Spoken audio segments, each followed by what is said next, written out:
the song remains the same. Let's take a listen, guys. Whoa. Okay, already.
All right, guys. So that was the first song, off of this album. The song remains the same. I mean, wow, guys.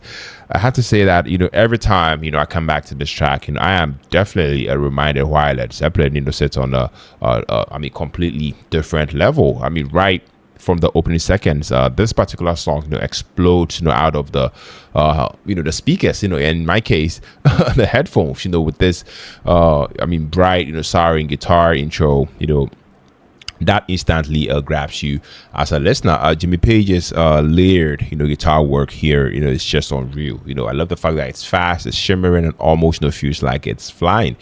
There's also an urgency to it, like the song is constantly pushing forward, never letting you settle for too long. Instrumentation wise, this is that Led Zeppelin in full flight. I mean, Jimmy Page's guitars to me are the obvious centerpiece, but listen closely and you hear how tight the whole band really is. John Paul Jones is locking everything down with melodic bass lines that I feel like don't just follow the guitar. They give it weight and direction. John Bonham, as always, it's an absolute force. His drumming isn't flashy for the sake of it, but I love the fact that he drives the song with power and with so much precision, making everything feel massive, without becoming chaotic. Now vocally, yes, Robert Plant, as always, this man brings a very distinctive energy here. His voice is definitely high, it's definitely sharp and almost ethereal at times. It cuts right through the mix, and to me, I feel like it adds this sense of freedom and uplift to the whole track. Some people might find the pitch surprising, or even polarizing, but for me it worked perfectly with the music. It feels intentional, like his voice is another instrument souring above the band, rather than just sitting on top of it. As for what the song is all about, based off of the lyrics, I feel like this song feels like a celebration of music itself. There is this theme of connection, transcendence, and the idea that music outlives moments, that outlives the places and even people. It's not a deeply literal song. It's more emotional and symbolic. To me, it's about how music travels, how it reaches people, and how the song keeps going no matter what changes around it. What really stood out to me is how joyful and triumphant this particular track felt. It's not heavy or dark like some Led Zeppelin songs. It's definitely uplifting, almost euphoric. To me, it sounds like a band fully confident in who they are, not trying to prove anything, just riding the energy of their own creativity. Overall, this particular song, the song remains the same. To me, it's a powerful reminder of Led Zeppelin's range. It's technically impressive, emotionally uplifting, and bursting with life. So yeah, whether you're hearing this for the first time or for the 100th time, just like myself, it still hits with that same rushing of energy. And honestly, that's the mark of a truly timeless song. Yes, that's just me. That's just what I think about this. So let me know, guys, what you also think about this one in the comment section. Let me know how this song made you feel the first time you actually heard it. Please go down the comment section and comment, guys.